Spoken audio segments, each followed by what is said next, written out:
record this, and I'm recording. Okay, Dr. Karen, thank you for being here. So wonderful to have you and get to know you.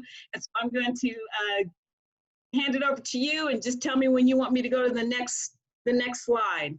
Okay, all right, well, awesome. Thank you so much, Diesta, for including me in this awesome series. I think it's really wonderful, and I have surprised myself with how much I like the online platform for all kinds of different things. I'm seeing patients virtually and, you know, seeing family members virtually, and I thought that I was getting really good at it until my computer cord frayed today, decided to fray like 10 minutes before this. And so I am working on my computer power now, and I hope it will last through this hour, but if it doesn't, I will rejoin you on my phone. So there's more than one piece of technology sitting here in front of me. So if I suddenly disappear, just hang on, because I'll be back. So yeah, 51 is getting younger all the time. I used to think 51 was really old, and now that's in my rearview mirror by quite a ways. Actually, I'm turning 62 in October, and 51 was great, 55 was better, 60 was even better. So those of you who are in your 40s, I have that message for you. I bring that message to you from us 60-year-old women that it's great. It gets better and better, but you don't want your body to get in your way. So that's what we're going to talk about tonight. We're going to talk about all the changes that happen during menopause and the perimenopause and how you can navigate those, because you'll see when we finish up, my very last slide is a slide about menopausal zest. And I'm going to give away the ending right now, which is menopausal women find that their lives overall are better in terms of relationships, better in terms of work, better in terms of their comfort with themselves. So it's a good thing. It's a very good thing. I wouldn't be 30 again for anything. So Diesta, as far as how you want to do this, I created this talk with the PowerPoint because I thought, well, it'd be good to kind of have that for people to react to. But if you guys know that you have this little screen down at or this little click thing that you can click on that says chat, and you can ask questions or comment or whatever. So I think you can certainly feel free to do that. And we'll just make it informational, but please, if you have questions or want to comment or chime in, please do that. So let's go on to the next slide. All right, I'm trying. Yay, I'm glad it's not just me. And actually, I'm seeing my power drop so much that I think I should probably, yeah, use this. Okay, now I'm gonna mute myself.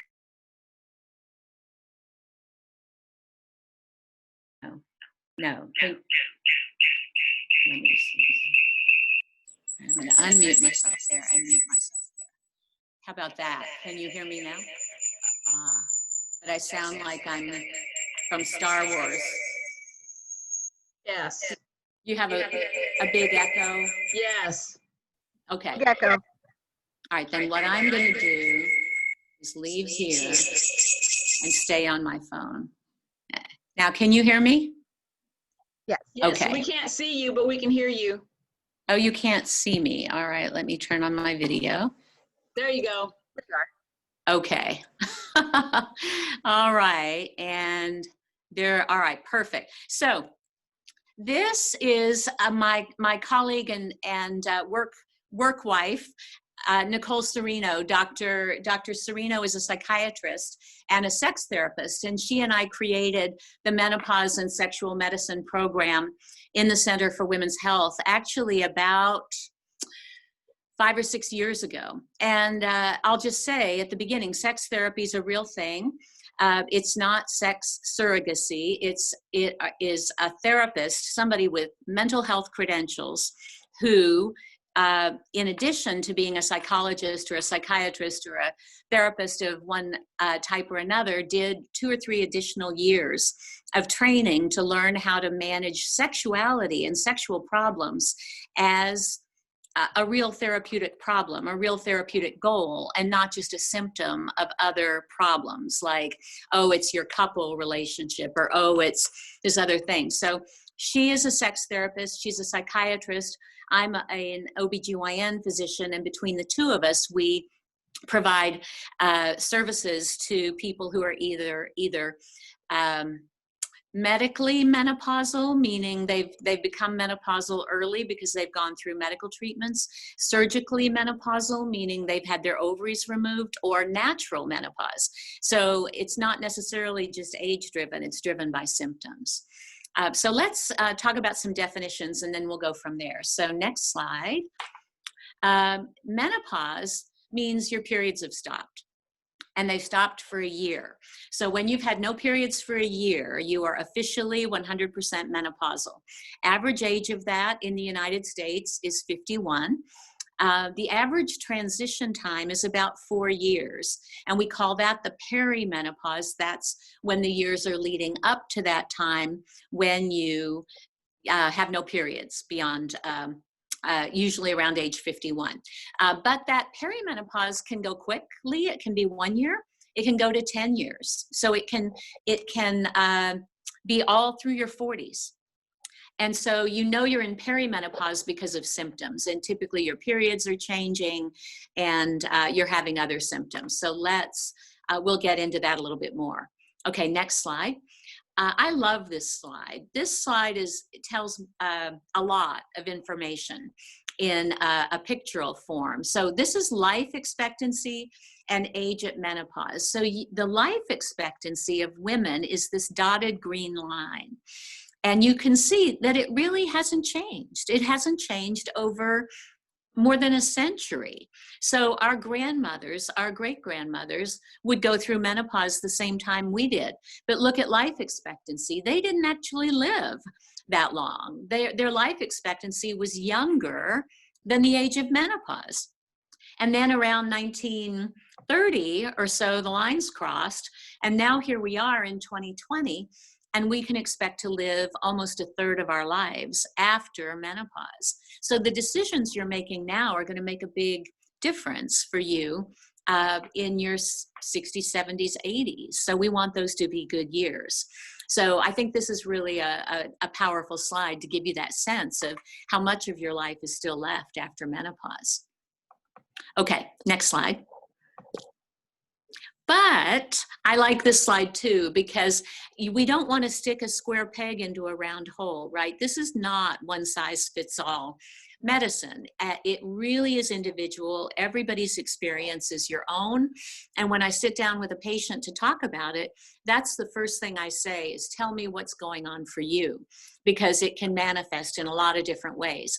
And if you see somebody who says, oh, this is how I do menopause, how I take care of my menopausal patients, I do this, you should just say thank you very much and pick up your stuff and leave, because it really is an individual experience and the treatment should be individualized.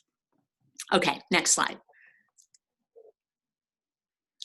But having said all that, this is what I wish the state of our menopausal medicine was like. I wish it was all perfect in this perfect little package with a tied up bow, and we knew everything that we needed to know, and it was all, cut and dried and very clear cut. But the reality is, next slide, it's more like this. So it's kind of just this side up, which side up, it's kind of beat up, it's kind of not perfect. And that's just because the state of our science isn't perfect. So we're changing, it's changing all the time. So that you need to be with somebody who is keeping up and paying attention, because there's a lot of research going on. It's a very active area of research. Okay, next slide. So what happens in menopause? What can you expect, or what may you have already experienced? Well, 80% of us get hot flushes and night sweats. So night sweats are sort of the flip side of hot flushes. Hot flushes happen during the day. Night sweats happen at night. It feels really uncomfortable, feels like a panic attack almost for some women, really racing heart, sweatiness, red face. People can see that you're having one. So 80% of us get that. 20% of us don't, but the majority of women do. Some women will also experience a lower sex drive. Some women will notice vaginal dryness and even pain with intercourse, pain with sexual activity. About 50% of us get that. So about 50% of us don't, but 50% do. And then often along with that, we get sleep disturbance, we get brain fog, we get that feeling of fuzzy thinking, mood disturbance can happen, brain changes because of the estrogen receptors on the brain, and then changes in our body, weight gain, dry skin, dry hair, dry nails. So we're going to talk about all these different things because every single one of them is treatable. Let's go to the next slide. But I always think of this as like the 7 dwarves of menopause.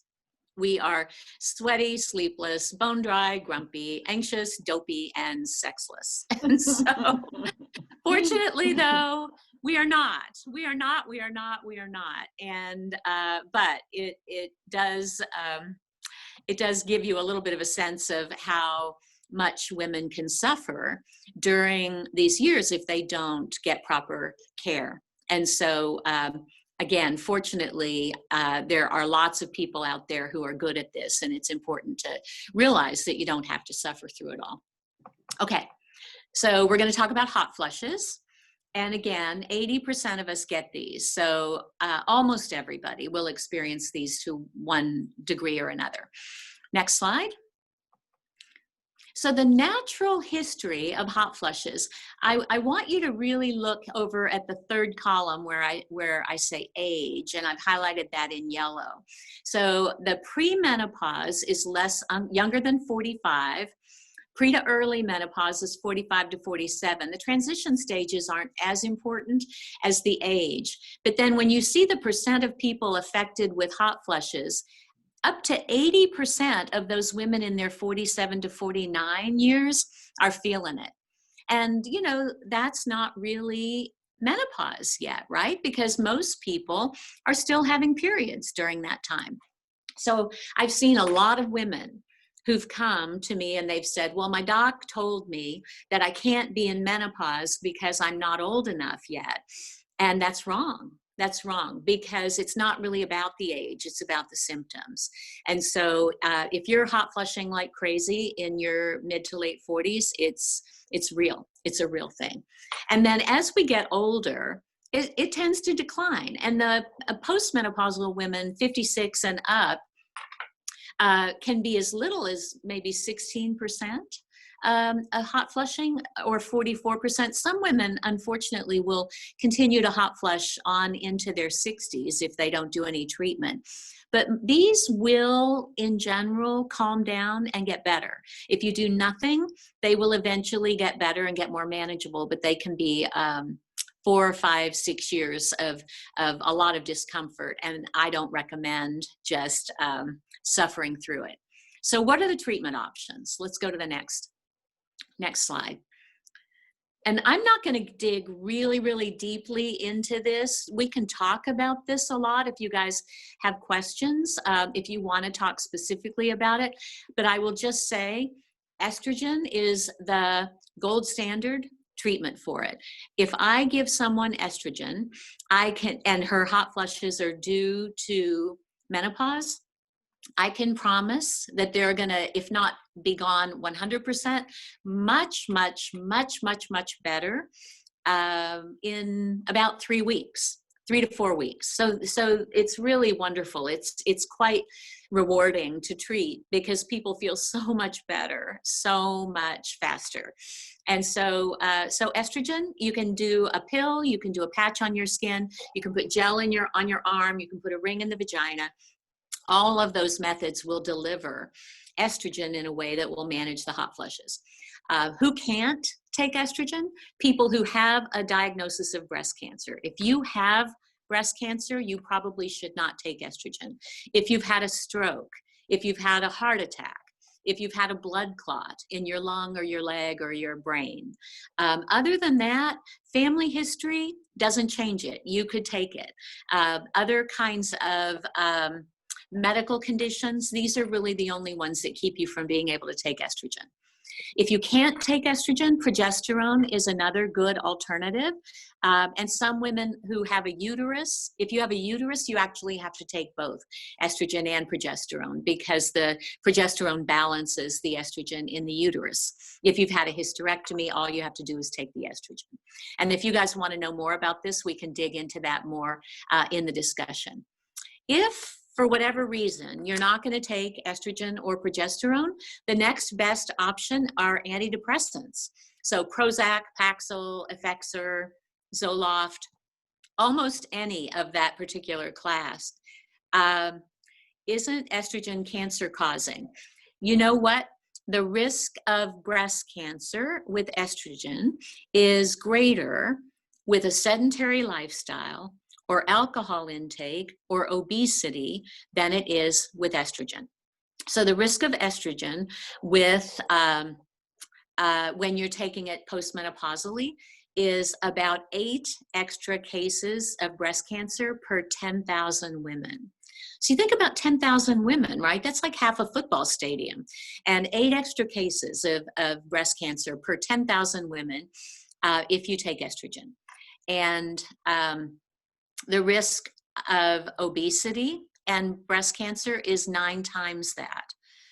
If you drink more than 7 drinks of alcohol per week, that doubles the risk. And a sedentary lifestyle, having no physical activity or exercise, also increases the risk more than estrogen does. So I really do feel like a lot of women avoid estrogen and they try not to take it because they're afraid it's going to increase their risk of breast cancer. When you realize that there's so many other things that increase that risk so much more, and the risk of breast cancer with estrogen is so minuscule that it really seems to me to be a good, pros and cons discussion and risk-benefit balance, that the benefit really does outweigh that risk in most women. But that's a great question, and it's the one I always get the most. Yeah. But some women are like, I don't want to take it. And that's okay. That's totally fine. Antidepressants don't work quite as well as estrogen, but over time they will. Again, Prozac, Zoloft, Effexor, things like that. There's some other options that tend to be for people who are really very specifically contraindicated with estrogen, gabapentin, clonidine. Again, things like that we can talk about if you want to. But also some physical things you can do, behavioral things, to decrease the severity and frequency of them. Exercise. Women who exercise have fewer hot flushes and night sweats. But it's interesting, I can't prescribe estrogen or exercise as a treatment for hot flushes, because if you have not been exercising and then you start exercising around this time, it'll make your hot flushes worse. So if you have to have been exercising as you move through your menopausal transition in order to have that benefit of decreasing hot flushes and night sweats. So I'm going to be hitting on that a lot through this talk. Exercise, all the really good reasons to do that. Avoiding alcohol. Alcohol is a real trigger for hot flushes. Hot foods, hot temperature foods and spicy foods are triggers for hot flushes. And smoking, people who smoke have higher rates of hot flushes, and they tend to be more frequent and more severe. So yet another good reason not to smoke.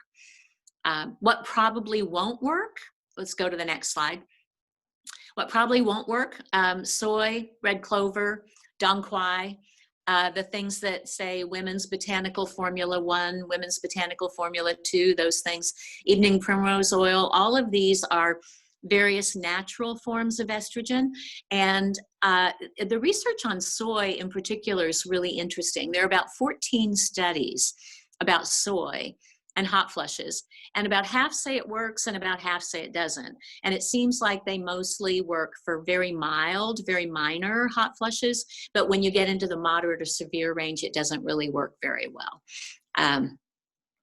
How do antidepressants help with hot flushes? How do they? Well, they make them less. Why is that? It's because of the way they work on the brain. And so it's there is one antidepressant that's actually FDA approved for treating hot flushes, and that is Paxil.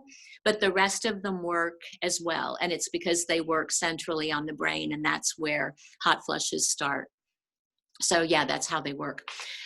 These other things, soy, red clover, dong quai, women's botanical formulas, they tend to be very, very subtle. And if you think about your overall hormonal milieu in your body, they literally are a drop in the bucket. They are a tiny, tiny, tiny little bit. They probably won't hurt anything. They're probably not harmful, but they in general don't work very well if you're having more than just the most minor hot flushes. Okay, so that's one big symptom. Let's go to the next slide. Now we're going to talk about everything vagina. And I'm going to go to the bad news first and then the good news. So the next slide, it describes all of the various symptoms that we call in aggregate genitourinary syndrome of menopause. That is dryness, decreased lubrication with sex, pain with sex, bleeding after sex, tissue splitting or fragility, decreased arousal, orgasm, desire, etc., etc. You can read all this. Some people feel like they have a urinary tract infection all the time. They feel like their bladder's acting up. That can be related to menopause, and topical estrogen can really help with that. So what do we do about all this? First of all, I will say it is totally sane not to want to do something that hurts. Sex is not supposed to be painful. And if it is painful, something is not working right, and you should go and get checked out and figure out what's going on. The first thing we usually talk about are vaginal moisturizers, and that's the next slide. Vaginal moisturizers are things that you buy over the counter. They're not prescription. They are things you can get at Walgreens or Rite Aid, and they are designed to plump up the vagina. You don't use them when you're having sex. You use them at other times to make the vagina more plump and more moist and more flexible. And so like 3 times a week, you get out of the shower, you moisturize your face, you moisturize your body, you moisturize your vagina. And yes, they come with little plungers, and you just insert them into the vagina. And they were actually developed for women with breast cancer who didn't want to use estrogen. But it actually works for all of us. Okay, next slide.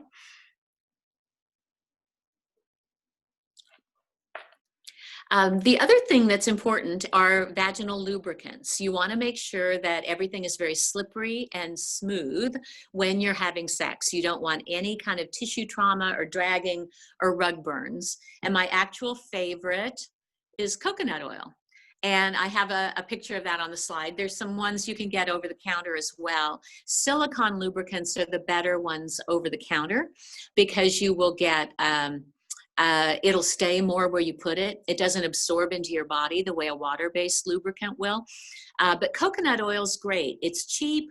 It's naturally antifungal, so it tends to keep down yeast infections. It's really slippery. It stays where you put it.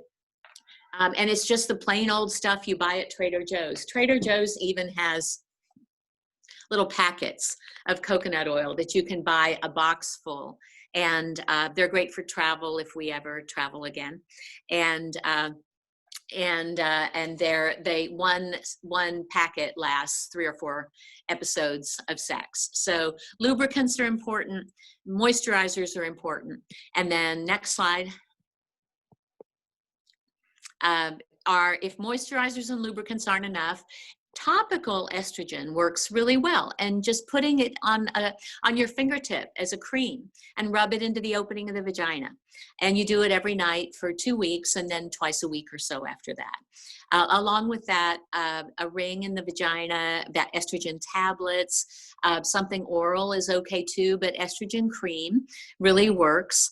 Lidocaine is another option, which is just what the dentist uses to numb up your teeth before they work on your teeth. Lidocaine on a cotton ball, liquid lidocaine, you can tuck into the opening of the vagina, and it really provides a lot more comfort with any kind of penetration.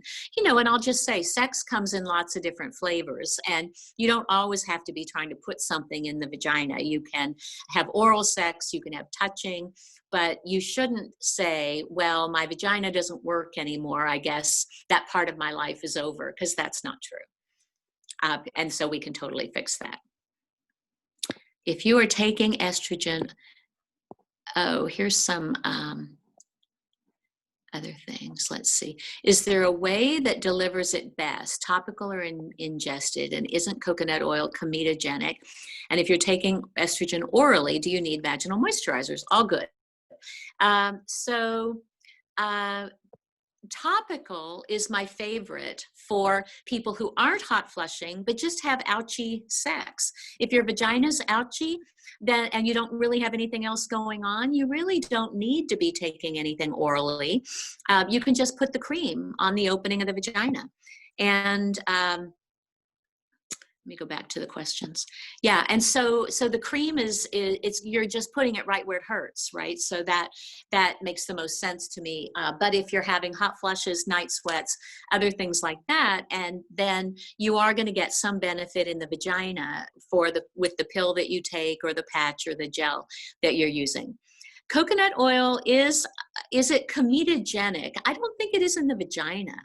I'm not sure. Whoever, Zen Miller, who asked that question, maybe you can unmute yourself and tell me what you know about coconut oil being comedogenic, because I'm not sure that is something that I have known about in the vagina. So do you have some experience with that, or not experience with that, but some knowledge about it?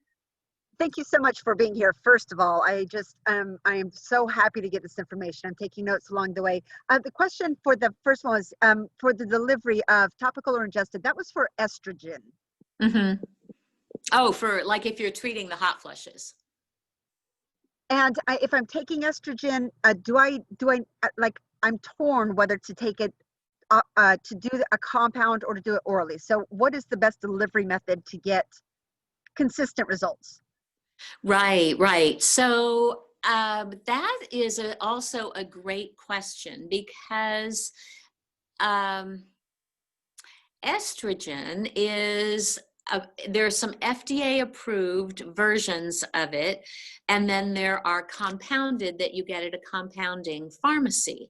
Now, the FDA approved versions that most of us use anymore are bioidentical, and meaning that they are exactly the same formula that circulated in your bloodstream when you were in your 20s, when you were having periods and having all of the ups and downs of estrogen. So bioidentical doesn't mean compounded. It means that it is exactly what your body is familiar with and recognizes, i.e. not Premarin, not pregnant mare's urine. Premarin is a chemical form of estrogen, and it is made in the lab, and your body doesn't recognize it. It is not bioidentical.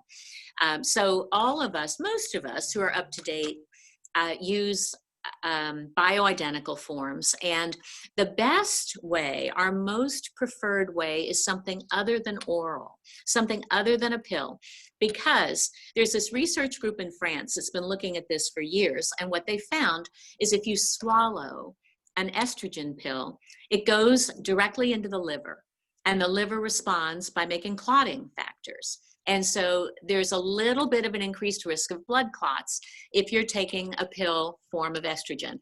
About 18 cases per 10,000 women, not a huge increased risk, but a little bit. And we can take that down to zero if we do something other than a pill. So we mostly It's a skin patch that you can peel off the back, and you just apply it to your belly or to your back. You don't put it on your breast or on your arm. It won't absorb from those areas. But so skin patch is generally what we like the most. And a lot of clients tell me about those little things that are stuck under the skin, pellets. Is that the same or different than the patch? The delivery system is less reliable. And pellets, I have seen people with pellets have blood levels that are multiple, like 5 and 6 times where they should be. So the risk with pellets is overdosing. Okay. And you don't want more estrogen than you need. You also don't want more testosterone than you need. People tend to use testosterone a lot in pellets as well. So no, I'm not a fan of pellets just because I don't think we can control the way it's absorbed as well. So the patches, the skin patches are my favorite. And they're pretty cheap. They're not that expensive. They're about one prescription for a month runs about $30. So it's not terrible. It drives me crazy. The politics of women's healthcare drives me nuts because the copay for Viagra is $4.99, or in some places $2.99, whereas some of the topical estrogen creams with some insurances can be $100, which is just crazy. Yes.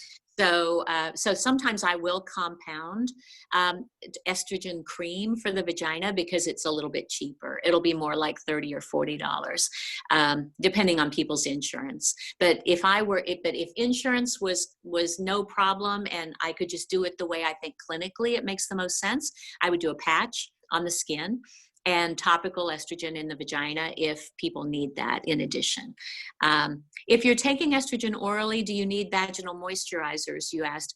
I think if you feel like you do. I mean, vaginal moisturizers don't hurt anything. They're pretty cheap. You just buy them online or you can get them at the drugstore, and they're about $30 for a couple months worth, and you just try it and see.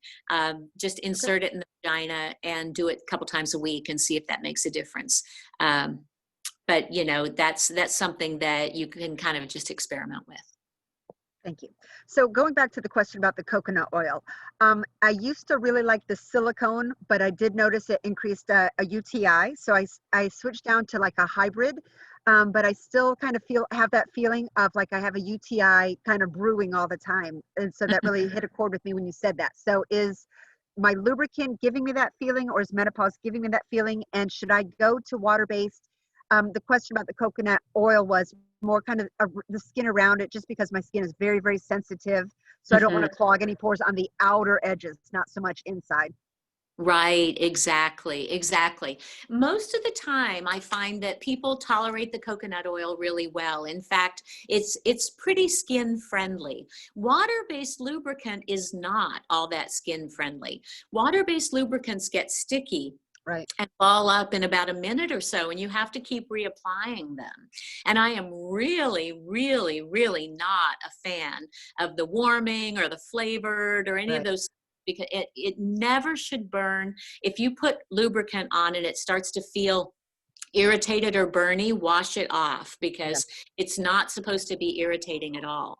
And but that feeling of having a bladder infection, or that feeling like you have to pee all the time, if you keep feeling like that and you go and you pee in a cup and your doc is like, you don't have a bladder infection, it probably is a manifestation of low estrogen, and you just put a little estrogen cream, and in about a month that gets better. Fantastic. Awesome. Thank you. Thank you so much again for being here. Sorry to take up so much time, everyone. No. I'd so much rather this be interactive. And that's the one thing about, this modality. If we were all sitting in a room, it would be a little bit easier to read each other's body language. So, Well, thank you again. Yeah. Any other comments, questions? Okay, let's go on. So next slide, Diesta. Okay, let's talk about sleep. Got to get some sleep. So there are 2 things that predict a great quality of life for all adults, all ages, all genders, across the entire gender spectrum, good sleep and good sex. And menopausal women struggle with both of those things. They struggle with sleep and they struggle with sex. So let's talk about sleep. So next slide. So about 48% of US women in our age range have sleep disturbance. And it leads to a whole bunch of issues, aches and pains in our bodies. It increases our risk for chronic illness. It makes it harder to lose weight if you're not sleeping well at night. So it really is a priority in terms of our physical health. It certainly impacts our ability to think and, brain fog and executive function. And mood is affected by it too, because you just get irritable and grumpy if you're not sleeping well at night. So it really is a priority, and you should make it a priority. If you don't sleep well, it's really something that you should address. So next slide, what can we do? Alcohol is good for lots of kind of happy hour fun girl time, but too much is not a good thing, and certainly right before sleep is definitely not a good thing. Caffeine, nicotine, all those things right before bedtime, you definitely want to try to give yourself about 2 hours before you go to sleep, before you lay down to go to bed, with no alcohol, no caffeine, no nicotine, and no food. Exercise helps with sleep, but not right before bed. But exercise is one of those things that I think we can get really overwhelmed with. We all think we ought to be out there, 2 hours on the Peloton and climbing Mount Hood on the weekends and all of that. And there was a great article in the New England Journal of Medicine a couple years ago looking at the benefits of walking. They just looked at walking because it's the #1 exercise women do. And nobody had ever really studied it. And they found if you do 20 minutes 5 times a week or more, it drastically drops your risk of diabetes, of high blood pressure, of obesity, of depression. And so I always tell people you don't have to, get a personal trainer and spend 2 hours at the gym. I mean, that's wonderful, but just go outside and walk around the block and just, add to that a little bit every day. That makes a big, big difference. You want to create your bedroom to be, melatonin. Yeah, melatonin actually has been really shown in a couple small studies to be beneficial. It is a hormone. It works on the pineal gland in the brain. And it's something that is certainly worth trying. And so some people really do find that makes a difference, and you can just buy that right over the counter at the pharmacy.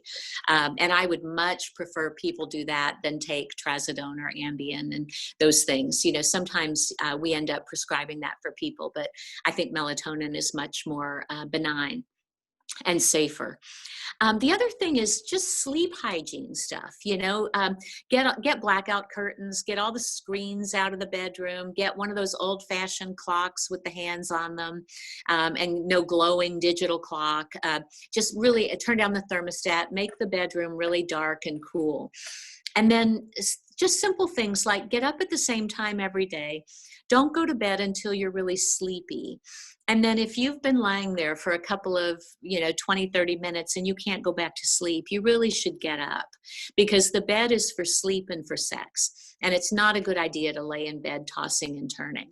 So before you go to bed at night, you make a little nest on the couch and you have your reading glasses and a fuzzy blanket and a puzzle or a book or something, but no screens.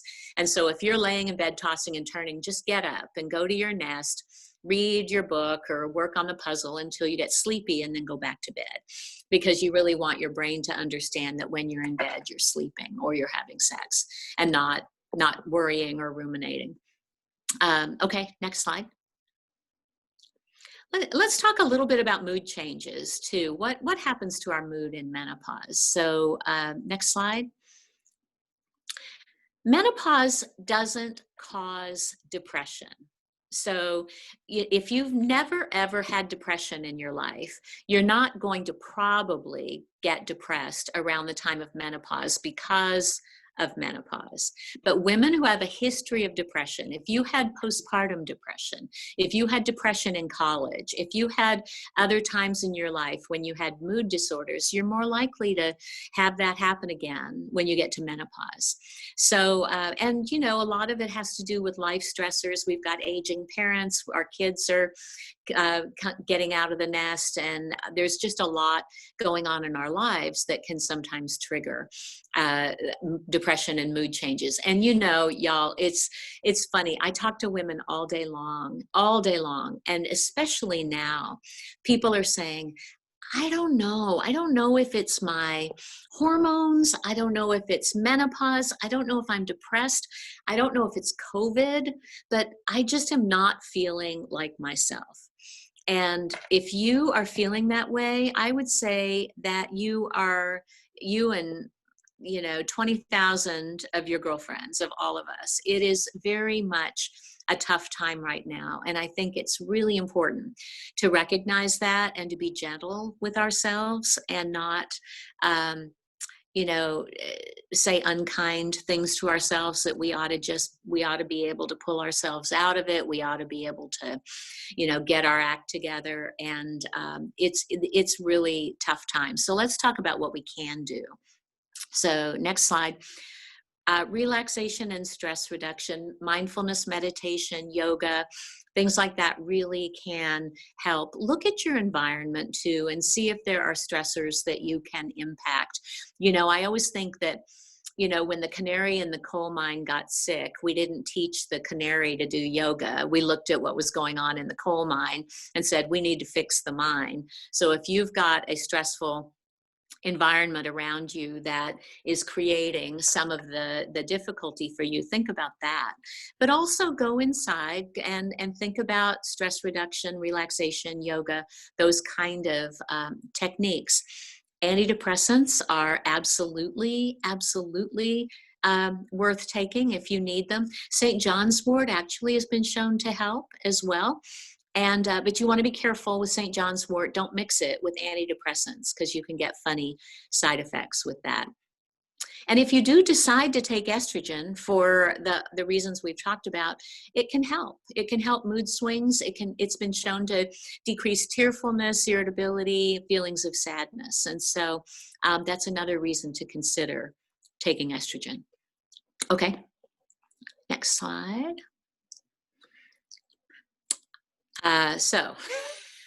Yeah, no, that's good. So this is a muffin top. And this is, again, something I hear from people all day long. I'm not doing anything different. I'm eating the same. I'm exercising the same, but I am gaining weight and it's right around my middle. So yeah, you're not imagining things. That's real. So let's go to the next slide. So, you know, it's an issue. It's an issue for us. 66% of us are overweight up until age 59. And then once we get into our 60s, 73% of us are overweight.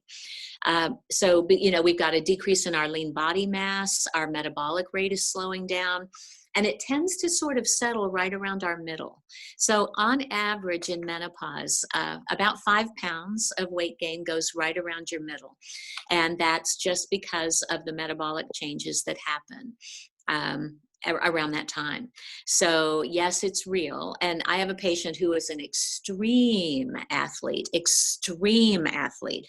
I don't think that woman has an ounce of body fat on her body and she's noticing it. So, you know, it is real. And it's something that we have to really adjust our expectations and adjust our approach to it. So let's talk about what we can do.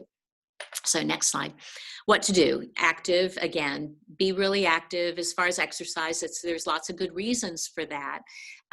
But exercise is good for lots of reasons, but weight management is about what we're eating. And you cannot spend enough time on the treadmill to get off the calories in a bowl of pasta. And so you can have a bowl of pasta once a month or so, but if you have it 3 times a week, you're going to be in trouble. And so you have to be aware of that. And there was a great article in the journal Menopause about 6 months ago looking at weight gain in midlife. And they looked at everything. They looked at Jenny Craig and Whole30 and intermittent fasting and paleo and Weight Watchers and, 5-2 and everything. They looked at all these different approaches. And I was reading this article and I was going, okay, tell me what the answer is. Tell me.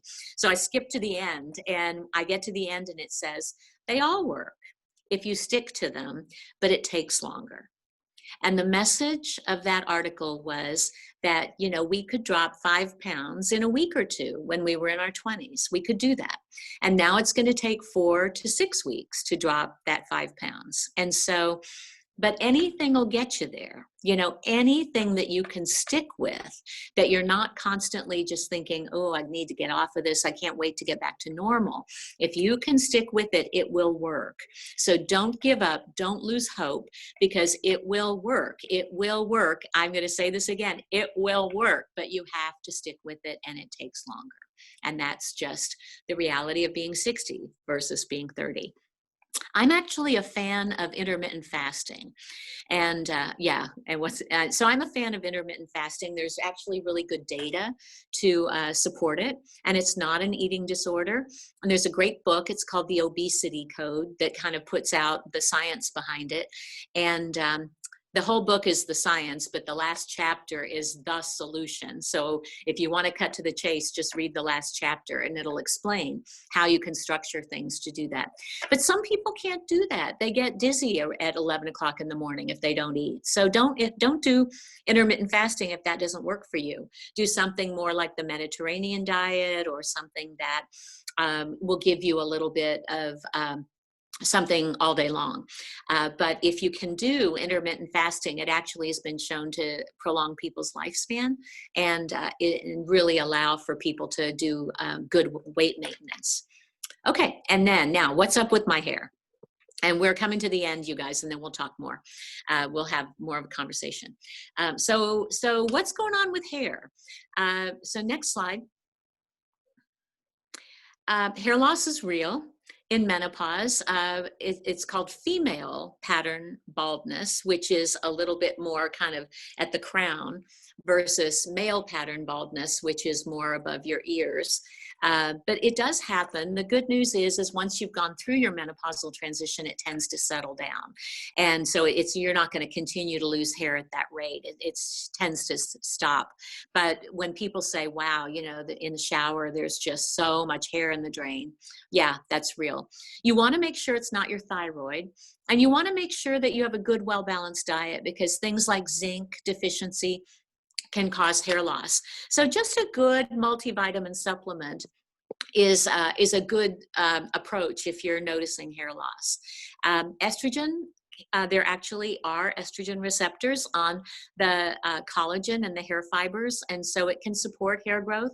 And then I just put here a couple of different shampoos that can be helpful. Ketoconazole is helpful. It's a helpful kind of shampoo. And yes, biotin is actually really important for hair loss. And so I would say when you take a multivitamin, you want to make sure that it has biotin in it. But if you're going to have a blood level of estrogen drawn, biotin interferes with your estrogen blood levels. And so you have to stop any biotin containing vitamins about 48 hours before you have blood levels drawn. Kind of just an interesting fact, and otherwise it's going to mess up the level. But yes, zinc and biotin are probably the two most important factors for hair loss. Also, oils, olive oils and flaxseed oils in your diet can really help to slow down and stop hair loss. But I would just say a good woman's formula multivitamin is the way to go with that. Okay. I thought this was a hilarious picture. I was looking for pictures about older women's skin, and I came across this one, and the caption was, "Are older women showing too much skin?" And I was like, I can only dream of looking like these women. They look amazing. So the answer to this question is no, these older women are not showing too much skin. But let's talk about skin. So next slide. Yeah, this happens too in menopause. Decreased skin collagen, decreased skin thickness, decreased elasticity. You know, you pull the back of your hand and it just kind of stays that way. More laxity, more wrinkling. Yeah, so those things happen, and you know, they're signs of a good, fun, well-lived life, I think. But people do notice that their skin changes as they go through menopause. So what can we do about that? Next slide.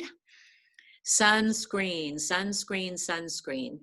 Topical retinoids from your dermatologist really have been shown to improve the changes that are associated with photoaging, like sun damage, things like that.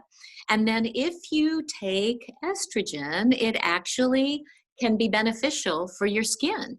It decreases that loss of collagen, helps to maintain your skin thickness, and all those other things that you see there. I don't have to read those for you, you can see, but estrogen actually does help. There are estrogen receptors on the collagen fibers.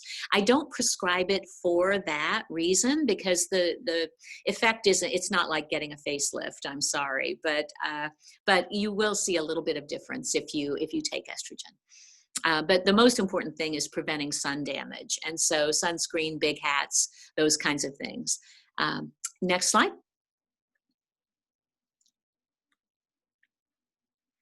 And this is what I promised at the beginning. In the majority of postmenopausal women, these areas are better or stable. Role in work, family life, partners, sexual relationship, friendships, self-fulfillment, and overall physical health. So people are happy at this stage of their life. So when I give a talk about menopause to the medical students at the medical school, you know, they're all just horrified by all these symptoms. And I keep saying, no, no, no, no, no. It actually is a really, really great time of life. And we'll finish up with the next slide, which is 12 reasons why getting older is the best thing that will ever happen to you. And start firing away, Diesta. 2 words: senior discount. Not worrying so much about how things will turn out. More mature relationships, hopefully. There's nothing wrong with a 9:30 p.m. bedtime. You stop caring so much what others think. Fewer major life decisions to make. You know who you are. You're considered a wise woman by default. Having children and grandchildren, of course. Retirement, enough said. It's perfectly acceptable to sit at concerts. Your student loans are probably paid off. And finally, bye-bye PMS. So that's kind of all of the content. I did want to finish with just some pictures that all were cool. So cool snow, cool water. Just flip on through these, Diesta. Cool, cool, cool, cool, and cool. So thank you all so much, and let's talk. All right, so let's see. Where are we? Chat.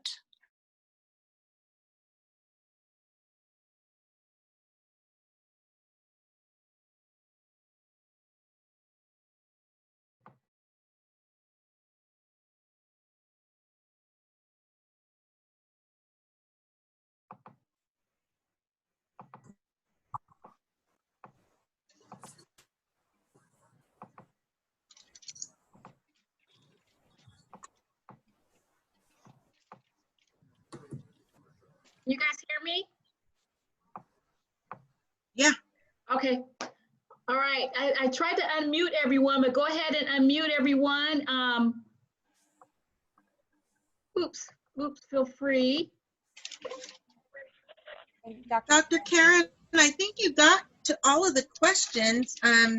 There was one question that Cheryl had towards the end about the SPF and sunscreen. Do you want to talk about what maybe we should use, or what's the best? Oh, you're on mute. You're muted.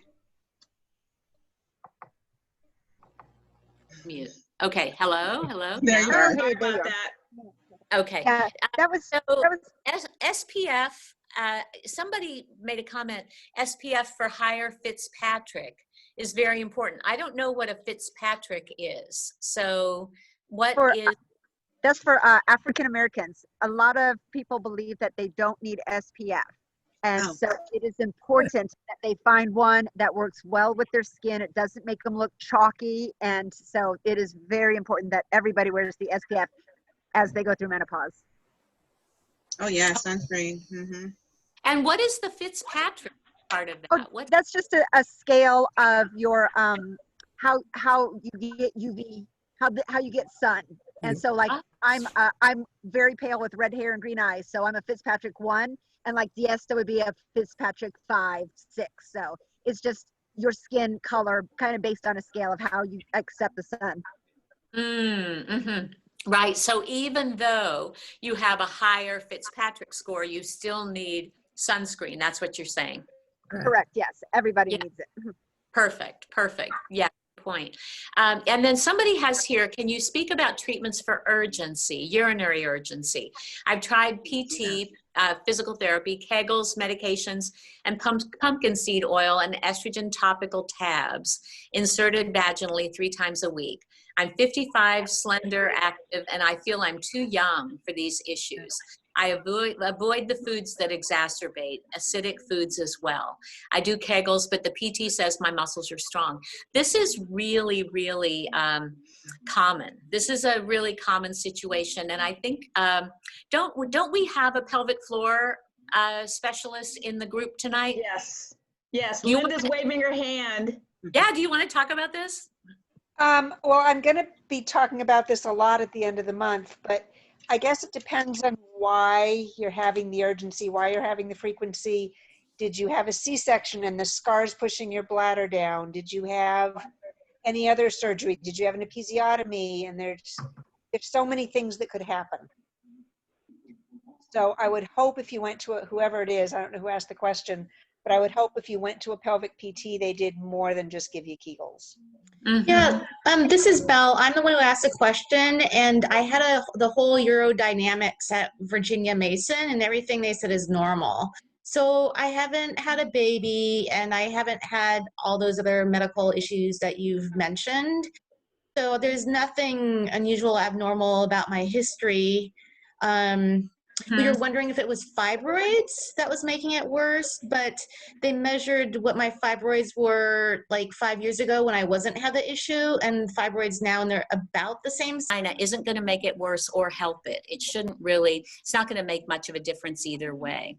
The thing that helps with urgency is what you're doing, which is avoiding bladder irritants, but also bladder training, and then sometimes medication.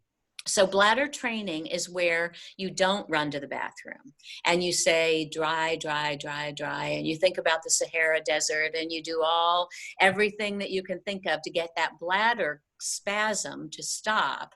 And then when you have control, then you walk to the bathroom and you pee. The worst thing to do is run if you're having that feeling of urgency. And what we do is we give people a schedule and we say, start with this distance between pees and then try to stretch it out, stretch it out, stretch it out. It's not a quick fix, but it tends to really work. And I like it better than medication because the medication has a lot of side effects. It causes dry eyes and dry mouth and blurry vision and a bunch of stuff that's pretty uncomfortable. So bladder training is really the way to go with that. And people have really good results with that. And So I'm surprised that your PT didn't do some of that. Yeah. No, she did, and I have been on that. I'm up to like 2 hours, and then I think I kind of let it go just more recently, but I need to maybe try to get back on it because I felt like I was still struggling. Yeah. And I would drink water, maybe too much at one time. I mean, I don't know. It's so, to me, so abnormal that I should be able to drink as much water as I want to without having to worry about going to the bathroom in 20 minutes. But so maybe I was doing the training piece, and I've tried the medications, the one that starts with a T, and I think it made me really tired, and then I'm on one that Mirbatrique or something, and so I'm doing that, and I don't know if that's contributing to my fatigue or if that's just perimenopausal, because I'm usually a pretty high energy person. But yeah, it's really, I mean, I can deal with hot flashes. I can deal with a lot of things, but this is like the most disturbing symptom for me. It's so bothersome. It's so bothersome. Though, you know what you might try is stop the tablets in the vagina and use the cream on the outside and rub it over the opening of the urethra, because that actually can help. And so, Okay. but you're not treating the area that is acting up. You're treating the vagina, and what you actually need to be treating is the opening of the vagina and up at the opening of the bladder. So I would switch from the tablets to the cream, and then Okay. really hang in there with the bladder training. That's going to get you the best time, probably. Okay, thank you. Yeah, absolutely. Linda, did you want to add on to anything? Linda's going to be presenting a whole bunch of information about pelvic floor and bladder and pelvic floor through menopause. So she's going to be bringing a lot more information as well at the end of the month. Yeah, I think the bladder retraining is an important piece. And then there's kind of timing when you do your Kegels to calm, you can do Kegels to calm your bladder. Your bladder and your pelvic floor can't co-contract. So if your bladder if you've got urge and your bladder wants to contract and you contract your pelvic floor, that should relax your bladder. Yeah, that makes sense. I've tried some of that too. Yeah. So, just kind of, it's all part of that retraining. Yeah. Yeah. So, and I don't know if you find that PTs much? Oh, go ahead. What? Do you use pelvic PTs much? Do I? Oh, totally. Absolutely. I think they're miracle workers. I think they're amazing. And, but I always laugh when I'm walking down the mall or somewhere and you see a woman just stop in the middle of her walk and then she sneezes and she's kegling while because that kegel muscle is very That is so true. Yes, very much so. Somebody just asked if I'm taking new patients. Yeah, I am. I love meeting new patients. So I'm in Portland though, and I think most of you guys are up in Washington. Hey, we will go anywhere for a great doctor. I used to always go to Lake Oswego until she moved to California. It's I feel that way. I feel like if I find somebody I can work with, I'll go where they are because, I do that with my accountant, with my lawyer, with my hair person. If I find a good person, I'll just follow them. Do you do telehealth for those? Okay, so that might be another way to connect.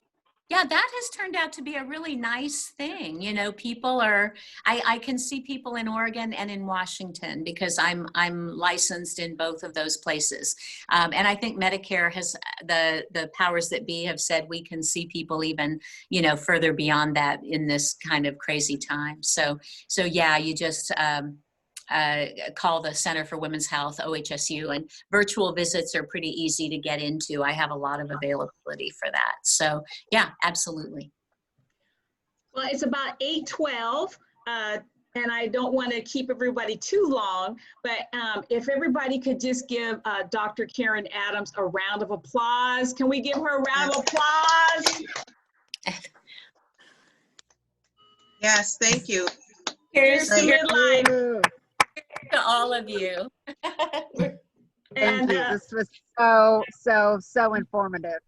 Oh, I'll be posting this up on YouTube later tonight. So everybody who's on, I'll send you a link probably tomorrow. So if you wanted to rewatch it, you sure can. And don't miss next Thursday, we have Margie and Dr. Kim Dahl talking about endometrial cancer. African Americans have a 90% higher death rate from endometrial cancer than white women do. And so she's done tons of studies about healthcare, and this is Endometrial Awareness Month. So that kind of works out that she's coming on with Margie, just going to be talking about her experience and what she went through. So I look forward to seeing everyone next Thursday. Is there any other questions that you have? And I have Dr. Kim is on, and she's going to be talking about midlife aches and pains, alignment, and I'm going to be doing a little mini interview with her and Linda and posting it so you guys can kind of see what they're going to talk about before they come on, like we did with Dr. Karen. They didn't know that until I just said that. Element of surprise. So I just love you guys. Thank you so much for being a part of this community. I mean, we are just getting wiser and smarter about our own health and wellness. Menopause was something my mother never talked to me about. She talked to me about getting my period. And when I got my period, she said, "You're a woman now." I was like, okay. So, but no one ever talked to me about menopause. And so that's why I'm so passionate about educating women so they can know and navigate their way through menopause and then live their midlife with all kinds of vision and vitality and youthfulness. And I just appreciate Dr. Karen. I saw her TED Talk, and then I reached out to her on social media, and I was shocked when she replied back to me. So the power of social media, I'm telling you, it's wonderful. So yeah. Yeah. Thanks. Any closing? Yes, you're phenomenal. Thank you for putting it all together. Thank you. This is really wonderful. Yeah. Thank you, Diesta. All right, and any more closing comments? Thank you, Janelle, for being my monitor tonight. Wave at Janelle. She's up in the corner on my screen, so I appreciate her. And she's been helping me promote, so I just appreciate everyone being here. And I hope you have a wonderful evening. And we will see you next Thursday. Dr. Adams, is there anything else you want to say before you left? Do what? Is there anything you wanted to say in closing? Oh, just thank you. Thank you. I mean, you're changing the world. So thank you for bringing us all along with you. All right. Thank you. Uh-huh. Okay. Good to see everyone. Have a good evening. See ya. Thanks, Diesta. Thank you, beautiful. Thank you.